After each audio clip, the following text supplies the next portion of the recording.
පුනා බලා හිටපු ඒ ලයින් ගවම කපලා පෙන්නන්න යන්නේ මම.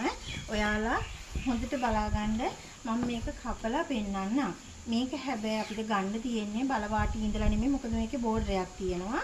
බෝඩරේ තියෙන නිසා බෝඩරේ යටට හිටින්න මේ විදිහට නමාගෙන මම ඔයාලට මෙතන පෙන්නන්න යන්නේ ඕපන් එන ගවුම. ඕපන් විදිහට එන්න කපා ගන්නයි කියන්නේ අපි මෙහෙම රෙද්ද දෙකට නමලා ඉස්සර වෙලා රෙද්ද එලා ගන්නවා. එලාගෙන අපි දැන් ඕපන් එකට තියෙන නිසා මෙතනින් අපිට එකමාරක් නමා ගන්න වෙනවා. ඕපන් එකට කපන්න මේ විදිහට අරගෙන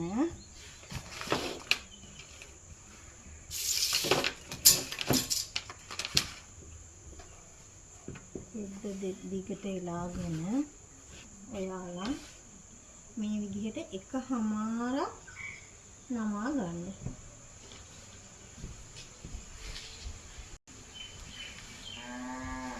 මෙන්න මේ විදිහට. ඊට පස්සේ මම ගවුම අරගෙන තියෙන්නේ උස 45ක් ගත්තාම ඒකට මැහුම් වාසිත් එකතු කරලා මම 46ට ගන්නවා මැහුම් වාසි අඟලක් එකතු කරලා. ඊට පස්සේ මෙතනින් උස ලකුණු කර ගන්නවා. ඔයාලට මේකේ කහ පාට හින්දා පේන්නේ නැති වෙයි දන්නේ නැහැ අඳින එක. ඊට පස්සේ අපිට මෙතන ඉඳලා තමයි අපි පල්ලෙහාට මේක ඇඳ ගන්නෙ. ඉතින් මෙතනින් අපි රේඛාවක් ගහ ගන්නවා. මෙතන උරහිසින්ම ලකුණු කරන්න ඕන නිසා. ඊට පස්සේ අපි උරහිසින්ම ලකුණු කරන්නේ උරහිස 16ක් මේ ඇඳුමෙන්නේ. එතකොට උරහිස දෙකට බෙදුවා අඟල් භාගයක් එකතු කරලා ගන්න. එතකොට 16 දෙකට බෙදපුවම 8යි. භාගයක් එකතු කරපුවම 8මාරයි. මෙතනින් උරහිසමින්ම 8මාරට ලකුණු කරනවා. ඊට පස්සේ මෙතනින් 1.3 කාලක් පහත් කරලා උරහිස් රේඛාවේ හැඩ රේඛාව ඇඳ ගන්නවා. ඇඳගෙන ඊට පස්සේ අපිට රැගල් උස ලකුණු කරන්න ඕන. මේකේ රැගල් උස අපි ගන්නකොට ගන්න ඕන පපුව 36ට වැඩි නම් උරහිස දෙකට බෙදලා ගන්න ඕන. 36ට අඩුයි නම් පපුව වටමින්ම 4ට බෙදලා අඟලක් අඩු කරලා ගන්න ඕන. මෙයාගේ අපි ගන්නින්ම අනුව පපුව 43මාරක්. එතකොට කරන්නේ උරහිස දෙකට බෙදලා ගන්නකොට මෙතනින් අපි රැගල් උස පාත් කරන්නේ අඟල් 8යි. 8ක් පාත් කරලා මෙතන ඉඳලා රේඛාව ගහ ගන්නවා.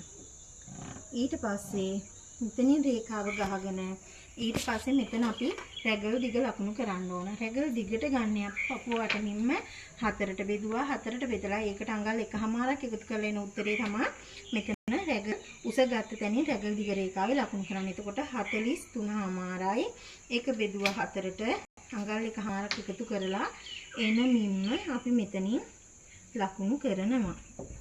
ඊට පස්සේ මෙතනින් අපිට කිහිල්ල හැඩ කරලා ඇඳ ගන්න ඕන. මෙතන හැල රේඛාව ගැහුවට පස්සේ බලන්න චුට්ටක් අපේ උරහිසමින්ම මෙතන ගත්ත 8මාර තියනවාද කියලා. එහෙම බලලා මෙතනින් කිලිකට ඇඳ ගන්න. මෙතන උරහිස් කොනත් මෙතන රැගදිග ගත්ත තැනත් අතර හරි කෙලින් මැද හොයලා එතන ඉඳලා අඟල් භාගයක් ඇතුල් පැත්තට ලකුණු කර ගන්නවා. ලකුණු කරගෙන හැඩ රේඛාව ගහගෙන මට නම් මේක මෙහෙම හැඩ කරලා ඇඳ ගන්න පුළුවන්. ඔයාලා පුරුදු වෙනවා නම් ඔයාලා මෙතනිනුත් 2මාරක් අරගෙන මේ පැත්තට මුල්ල 2මාරක් අරන් මෙතන මුල්ලේ ඉඳලා අඟලක් අරගෙන ඉහිල් කට මෙහෙම හැඩ කරලා ඇඳ ගන්න. ඊට පස්සේ අපිට උස ලකුණු කර ගන්න ඕන. උස ලකුණු කරගන්නේ අඟල් 3ක් අරගෙන අඟල් 3 ඉඳලා මෙතන අපි පපුවට උස ලකුණු කරනවා. මේකේ පපුවට උස එන්නේ 11මාරයි.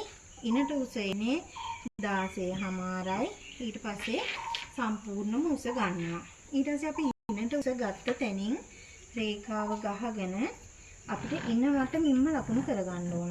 ඉන වටමින්ම ලකුණු කරගන්නේ අපි ඉන වටමින්ම අරගෙන ඒකත් 4ට බෙදලා ඒකට එකතු කරනවා අඟල් 1මාරක්. ඒ විදිහට 41 මින්ම 4ට බෙදුවා 1මාරක් එකතු කරලා අරගෙන තමයි ගන්න. එතකොට අපි 11යි 3 කාලක් වෙනවා මෙතන මින්ම.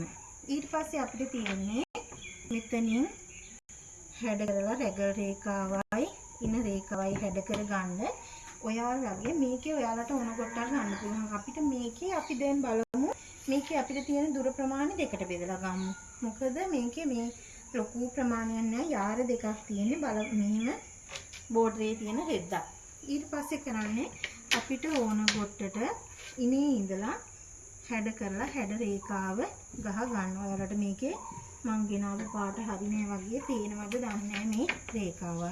ඊට පස්සේ මෙතනින් අපි කර්ව් එක කපා ගන්න අඟල් 3ක් විතර ඔයාලට ඕන ඊට වැඩිය ගන්නත් පුළුවන්. ඔයාලා කැමති ප්‍රමාණයක් අරගෙන මෙහෙම හැඩ රේඛාවකින් මෙහෙම හැඩට කපා ගන්නවා. මේක තමයි අපේ ගවුම. ඊට පස්සේ මේක මම කරන්නේ කොලර් එක දාන්න. කොලර් එක දාන්න කරනවා කියන්නේ කරවට මිම්ම අරගෙන කරවට මිම්ම 4ට බෙදනවා. මේ කරවට මිම්ම 16යි. ඊට පස්සේ මේක 4ට බෙදපුවාම මේකේ මිම්ම 4ක් එනවා. එතකොට ඒ එන 4 තමයි මෙතනින් පල්ලෙහාට. ඒ කියන්නේ මේ ඉදිරි මිම්ම. ඉදිරි මිම්මට ගන්න 4ට බෙදලා එන උත්තරේ. ඊට පස්සේ හරස් මිම්මක් හොයා ගන්න ඕන. එතකොට මේ එන 4න් අඟල් භාගයක් අඩු කරලා 3:00ට හරස් මිම්ම ලකුණු කරගන්නවා. ඒ ලකුණු කරගෙන මෙතනින් රේඛාවක් ගහගෙන ඊට පස්සේ කර අපි හැඩ කරලා කර ඇඳ ගන්නවා. ඔය විදිහට තමයි අපි මේ විදිහට ඇඳගන්නේ. ඔයාලා මේක ඩාට් ගහනවා. ඔයාලගේ පපුව උස ගත්තා. පපුවට උස ගත්තාම පපුව අතර පරතරයක් ඕන. පපුවට අතර පරතරයේ 8 නම් මෙතන 4ක් ගන්නවා. ඉන රේඛාවේ 4ක් ගන්නවා. ඊට පස්සේ ඩාට් එක පල්ලෙහාට ගන්න ඕන. ඉනේ ඉඳලා අඟල් පල්ලෙ 5ක් පහතට අඟල් 5ක් පහතට අරගෙන මෙහෙම ඩාට් එක මාක් කරගන්න. මට නම් මේ ඩාට් එක මාක් කරගත්තාම ඩාට් එක ගහ ගන්න පුළුවන්. ඩාට් එක අඳින්න ඕන වෙන්නේ නැහැ. මේ විදිහට තමයි ඉදිරිපස පළු වෙන්නේ. මම මේකේ මං හිතුවා ඔයාලට අත නැතුව කියලා දෙන්න. මොකද අත දාන්න නැතුව මේක ඒ ලයින් ගවම කොලර් එක දාලා අත නැති ගවමක්. එතකොට මේක අපි කිහිල්ල ගොඩක් හාරලා කපන්න හොඳ නැහැ. එතකොට අපේ මේ කිහිල්ල පේනවා. ඒ හින්දා කිහිල්ල චුට්ටක් හාරපු එක අඩු කරලා මේ විදිහට ගවම හදා ගන්නවා. මේක ඉරි පේන්නේ නැද්ද දන්නේ.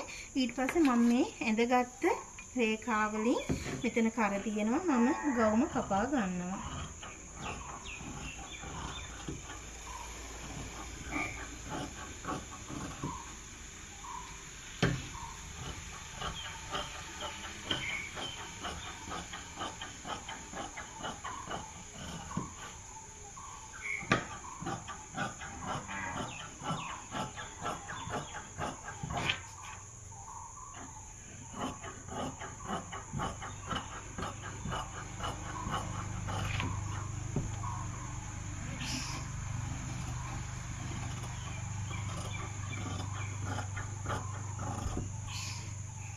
දැන් මෙතන අපි කට් මාක් එකක් දාගමු. නැත්නම් අපිට හොයාගන්න බැරුව යනවා අපේ නැමෙන ප්‍රමාණය. දැන් අපේ මේ තියෙන්නේ ඉදිරිපස පළුව. ඊට පස්සේ ඉදිරිපස පළුව තියලා අපි පිටිපස පළුව කපා ගන්නවා.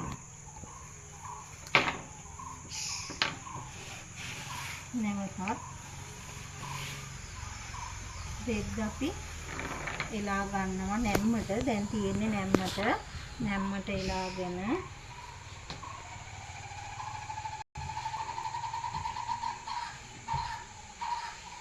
ඊටදී ඉදිරිපස පළුවෙන් අපි අඟල් භාගයක් අඩු කරලා තමයි පිටිපස පළුව ගන්නෙ. එතකොට කරන්න තියෙන්නේ ඉදිරිපස පළුව තියෙනකොට මෙහෙම පිටිපස පළුවට වැඩිය ටිකක් පිටට පන්නනවා. නැම්මෙන් ටිකක් පිටට පන්නලා මේකේ දිගැරිලා තියෙන්නේ මේ දැන් මම අර නමා ගන්න තිබ්බ කෑල්ල මෙතන හුලගත් එක්ක චුට්ටක් බාධාවක් වෙනවා. ඉඳලා එක දිගැරිලා තියෙයි. මේක නමලයි මෙහෙම තියෙන්න ඕන එක. අඟල් භාගෙත් පිට පන්නලා මම අරන් ඉන්නේ මේක හිටින්නේ හුලඟට දිගෑරිනවා. ඒක මම ඒ හින්දා එහෙමම දිගාරිනවා. ඊට පස්සේ පිටිපස්ස පළුව හදා ගන්න තියෙන්නේ. මේකේ මම නම් පිටිපස්ස පළුවේ අඟලක් උඩ උස්සනවා පිටිපස්ස පළුව. ඔයාලා හිතයි ඇයි කියලා මේකේ අපි ඇඳුම් වල රෙඩිමේඩ් ගන්නේ වගේ ඉස්සරහින් ඉස්සෙන එකක් එනවා. ඒ එන්නේ මේ අඟල උසන් නැති එකෙන්. මෙහෙම අඟලක් උස්සලා උර හිසෙන් මෙහෙම රේඛාවක් ගහ ගන්නවා. ඒ ගහගෙන ඊට පස්සේ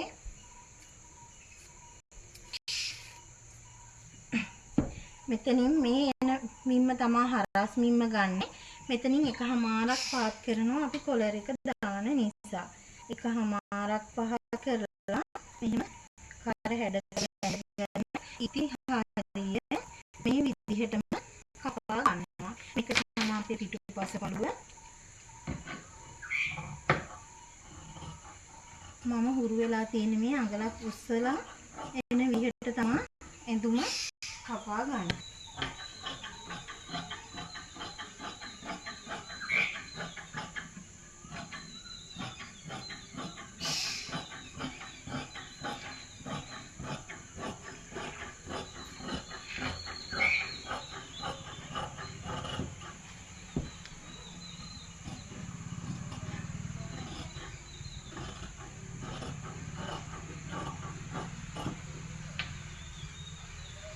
ඔන්න දැන් අපේ ඉදිරිපස පළුවයි පිටුපස පළුවයි කපාගෙන තියෙන්නේ. මේකේ මම අත කපන්නේ නැහැ. ඒ හින්දා අතට හැඩපටි තමයි කපලා දාන්නේ. හැඩපටි කපා ගන්න ක්‍රම දෙක තුනක්ම තියෙනවා. මේකේ මම මෙතන හැඩයක් තියෙන හින්දා මේකෙන් හැඩපටි කපා ගන්නවා.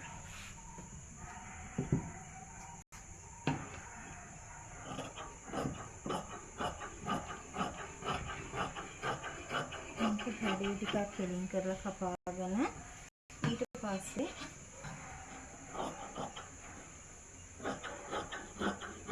මේකේ හැඩපට්ටියේ ඔයාලා අඟලක් කලල ඇති ඔයාලා පුරුදු වෙනවා නම් ඔයාලට මදි හිතෙනවා නම් එකමාරක් එකයි කාට කලලකට කපා ගන්න. මේ විදිහට හැඩපටි කපා ගන්නවා. මේකට මම ඉන්නේ ෂර්ට් කොලර් එකක් දාන්න.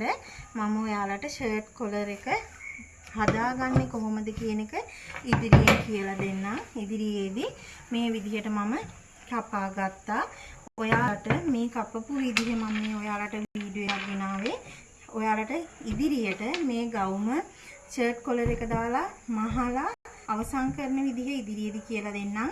ඔයාලට මොනවා හරි ප්‍රශ්නයක් තියෙනවා නම් මේ ගවුම කපා ගන්න විදිය මම මේක දැම්මහම ඔයාලා ඒකට ඕන විදිය මට මේ කෝල් එකක් දීලා හරි WhatsApp මැසේජ් එකක් දාලා හරි ඔයාලා විස්තර අහගන්න 077යි 94යි 84යි 382 කියන නම්බර් එකට මට කෝල් එකක් හරි පණිවිඩයක් දෙන්න. ඔයාලට ස්තුතියි.